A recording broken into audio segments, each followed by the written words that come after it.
Today on the Give First podcast, we're going to be diving into a topic that I think will hit home for almost everybody listening. It's that thin, blurry line between being a high achiever and being highly exhausted. We've all been there, waking up on a Monday morning, feeling like it's already Friday afternoon and staring at a to-do list that feels like a mountain, not a plan. And we're told to grind it out and hustle. Be the first one in, be the last one out. But what happens when the light at the end of the tunnel is actually just us burning out? My guest today is James Oliver Jr. He says there's a better way. He's become a good friend. He's a fantastic entrepreneur, father, author of the transformative book, Burn Bright, Not Out, which looks to destigmatize founder mental wellness, mental health. He spent years decoding how we can maintain peak performance without sacrificing our mental health or our joy. And he's here to teach us how to move from treading water to making waves. That's coming up next on the Give First podcast.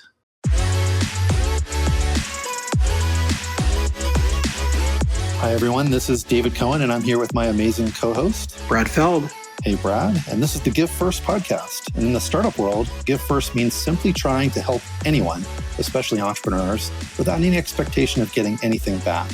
So we'll be talking to mentors and founders about what Give First looks like in action and how it makes great entrepreneurship possible. We polled everyone, and they said consistently that their favorite part of the show was the legal mumbo jumbo. So here it is. The following discussion is an expression of personal opinion and does not represent the opinion of Techstars or any company we discuss. Our conversations for informational purposes only, including any mention of securities or funds. This is not legal, business, investment, or tax advice and is not intended for use by any investor. Certain of Techstars funds own or may own in the future securities in some of the companies discussed in this podcast. Got it?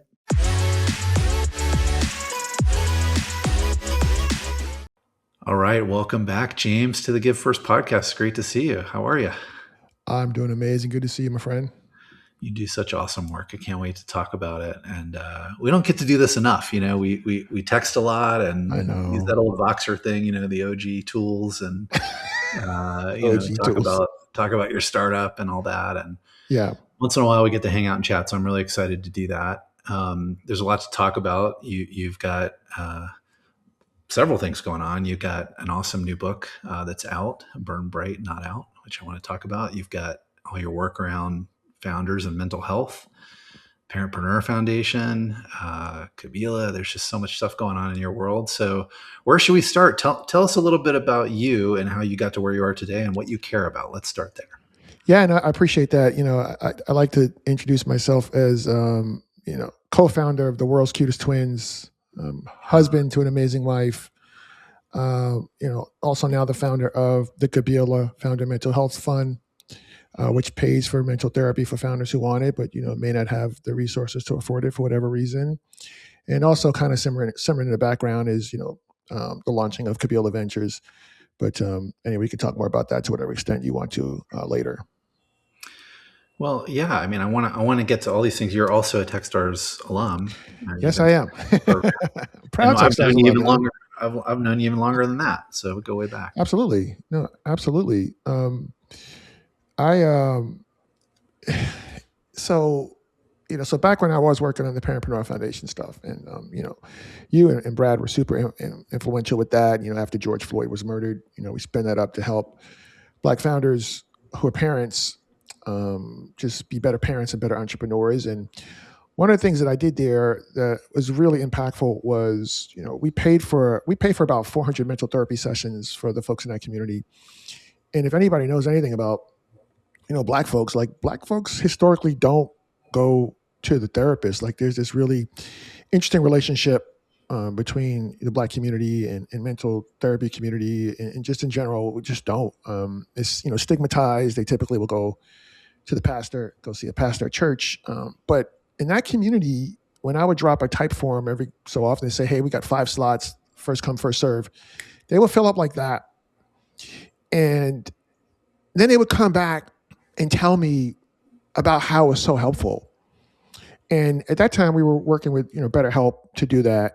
We were paying for the sessions, and so I was like, okay, this is great. So once I started the Kabila Founder Mental Health Fund, I'm like, it's time to like double and triple down on this. And so So, I went through VC Lab, raising Kabila Ventures, and I was having some progress. I was making pretty good progress with that, and then the political landscape changed, and it was just getting harder and harder and harder. And because I myself, have a therapist, and my wife is, she has the best mental health hygiene on anybody I know. So just by virtue of being married to her, it's been great because more self-aware and just having more meaningful conversations with her about around mental health and wellness. But I realized that raising for the fund was really negatively impacting my mental health. And I went back to, there was a slide in my fund deck. It said, founder value add. And I jokingly say, like, when have VCs added a lot of value to founders? So, Come on now. Some do.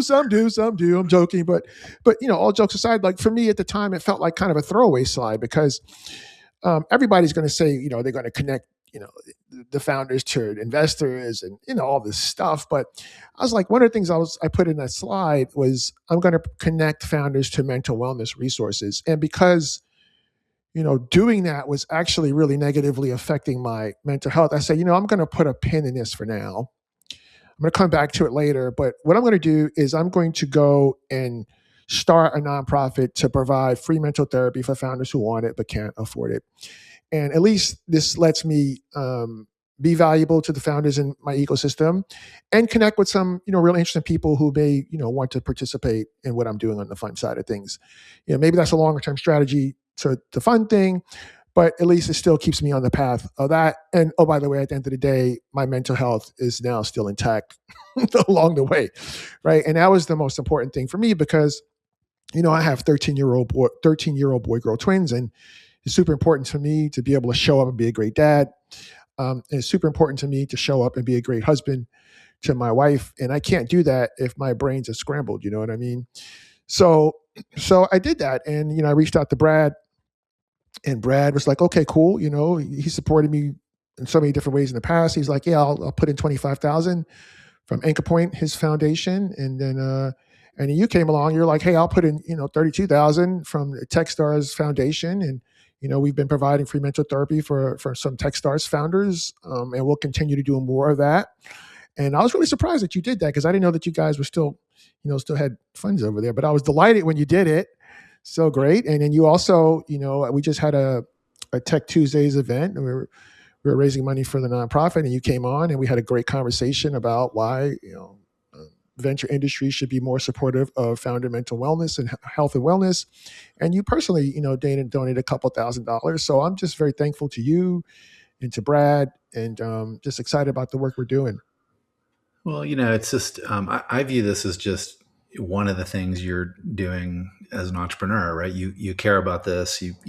Entrepreneurs solve problems that they've experienced in the past, and you've been through some of that, and you want to share, that opportunity with others. And it's the ultimate give first to me. It's just why I love to promote all the good work that you do. And, you're out there adding value in a totally different way, right? That's a really important way. And, in that transition, I saw you too get focused on, creating this book, right? And Burn Bright, Not Out, super, super awesome work. I'm about halfway through it. Got it right here. It's in my pile, when I get a chance to read, and yeah, I got the gist. I mean, I'm loving the sort of help that you're giving people there, and maybe tell us a little bit about why you decided to put it in the form of a book, because you've been doing a lot online and having a lot of conversations, and maybe jump into some of the concepts like the Burn Bright spectrum and all that sort of stuff. Yeah, of course. So first of all, thank you for writing the foreword to the book. I mean, I think you wrote a really compelling foreword to the book. I think it's a pretty well-known stat that 72% of founders are having some kind of mental health challenge. That I think, was that from Startup Snapshot? Is that where that came from? I think. Sounds right to me. I think Yael, I think is a woman's name who's Sure. over there. But I think that's a stat from some research they did a few years ago. And, most of the founders are dealing with whatever mental health issues that they're having in silence, quietly, and, I sort of jokingly say, like, 100% of the founders that I talk to are struggling. They're just like going They're through it, not, they're not founders, right? you know, they're just going through it. Life is always lifing, doing all the things that life likes to do and throw at you. And on top of the founder pressure. Um, so, so yeah, man, I wrote this book with a really interesting guy, Django Degree, who has a startup called Focus on Words. And it's an AI book generating platform. So he will talk to people, interview them, and then take those words and send his AI agents out to go write chapters in a book. So that's what we did, and we reached out to several folks in our network, made some new friends in the process, and I think there are 10 chapters in the book, and the book is not intended to be prescriptive, right? It's not. We're not telling folks what to do, right? We're not. Maybe the next book is with some people who can talk from a neuroscience standpoint about what exactly you need to do to improve your mental health. It's not that. It's how do we shatter the silence around mental health and tech startups, because so many people are suffering in silence. There's still a lot of stigma around mental health and getting help. A lot of founders think that they're doing this by themselves. I mean, I think you talked about this in the forward, and so many other people talked about this. Brad contributed an amazing chapter. He talked about it. Like, if you're a founder and you're just having mental health challenges, you're just having bad days, like, you're not alone. And so that was a recurring theme in the book. And it's okay to ask for help. Asking for help is actually a strength, not a weakness, because some founders feel like, if they show up in certain ways around mental health and wellness to investors, they will be frowned upon. And honestly, like, I look at some stuff I see on social media, and I think that is true to some extent. But, if you're aligned, values aligned with some of the investors in your startup, those folks will not see it that way. I think in Brad's chapter, he said something a lot about, the good investors won't see it as weakness. They'll see it. Investors won't see it as a weakness. They'll see it as a strength. He said the good ones anyway. So you got to find investors who your values aligned with. But we want you to know, like, you're not alone. The stories in the book are just so inspiring, David. We have founders, we have investors. The first chapter is with Jeff. You read the first chapter, Jeff Johnson. What was your reaction to that first chapter, if any? It was powerful, like the story and what he's actually dealing with, right?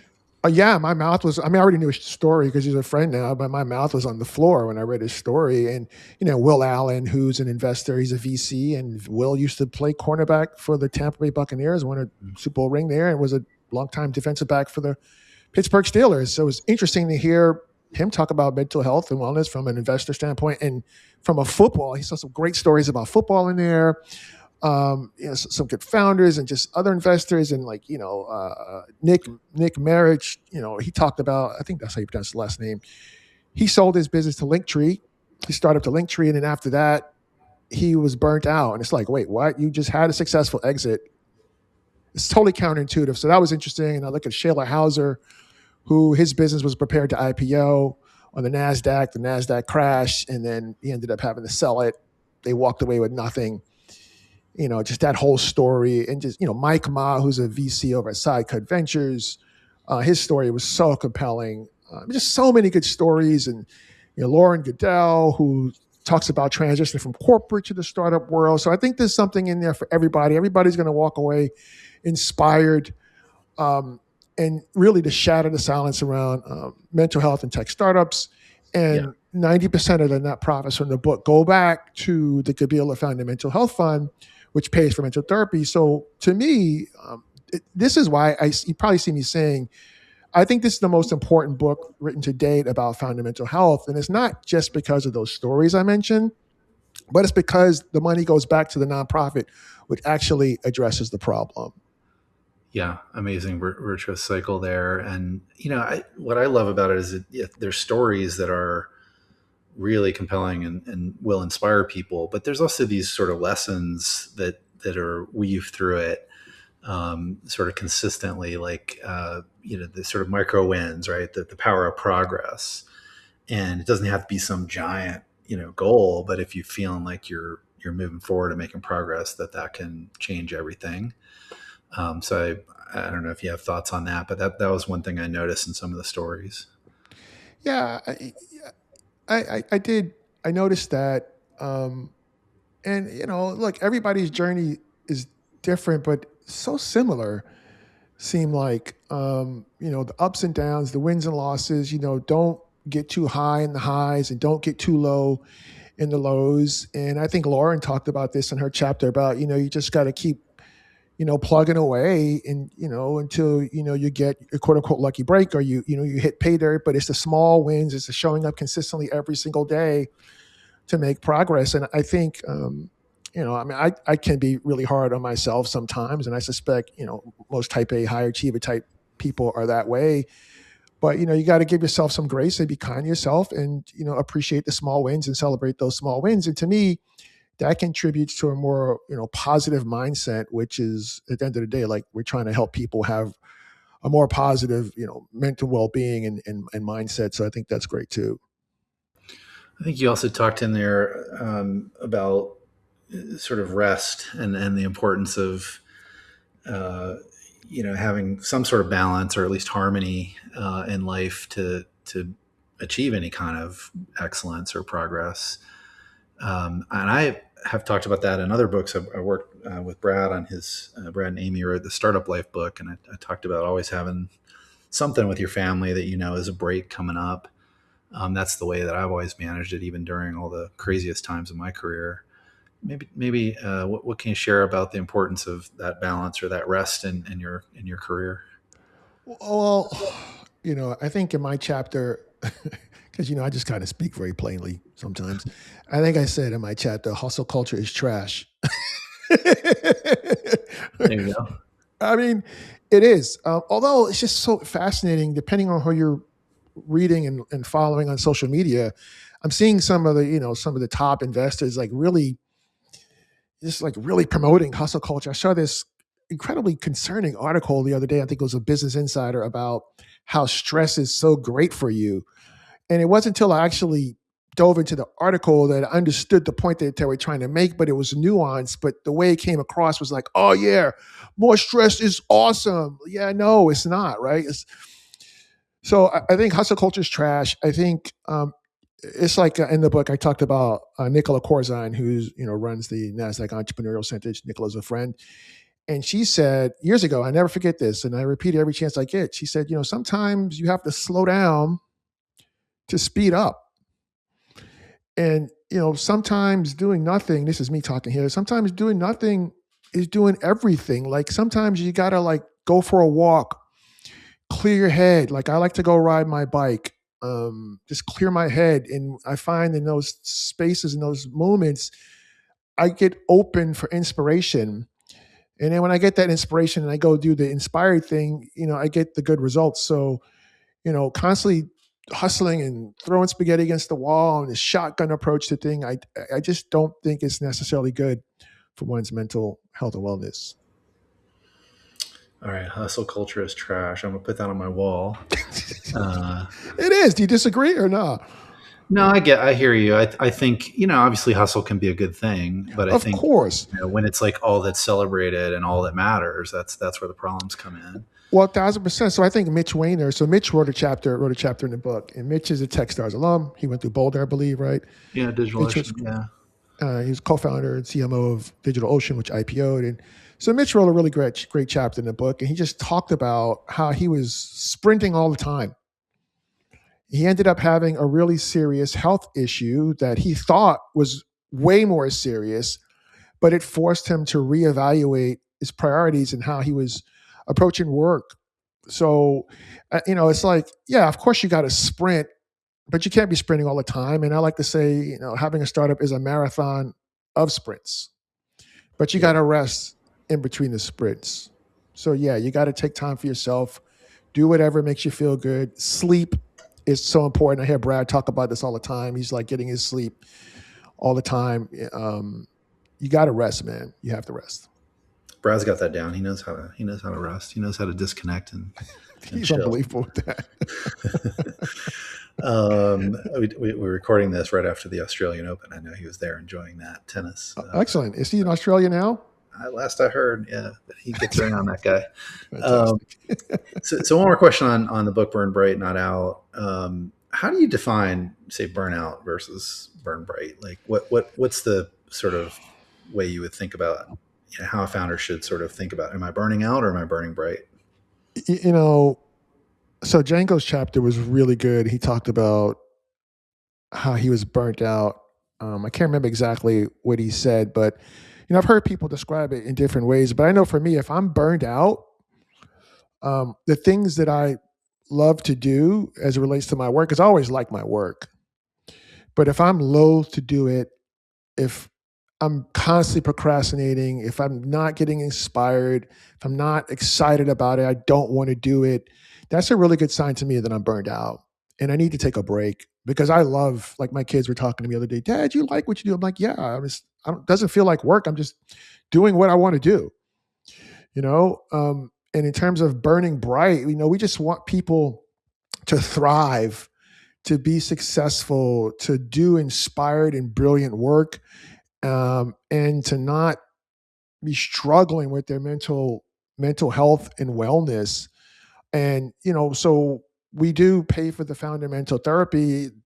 That's not the end all be all, right? So I mean, shout out to David Cohen, his chief of staff Bennett from Calm, who recently donated some premium Calm subscriptions for us to give away to founders. And I like that because that lets us kind of go more upstream before there's a problem. Like, how can we help people, improve their mental health and wellness before they have to go talk to a therapist? So what tools and resources can we make available for people in between mental therapy appointments? So we're going to be looking at a whole range of options and resources we want to make available for founders, not just, mental therapy. That's just one thing. And oh, by the way, on the therapy side, we do send them to BetterHelp if they want that for virtual sessions, but we also will reimburse. So we pay for 4 mental therapy sessions. We also reimburse them up to $300 if they have their own therapist as well.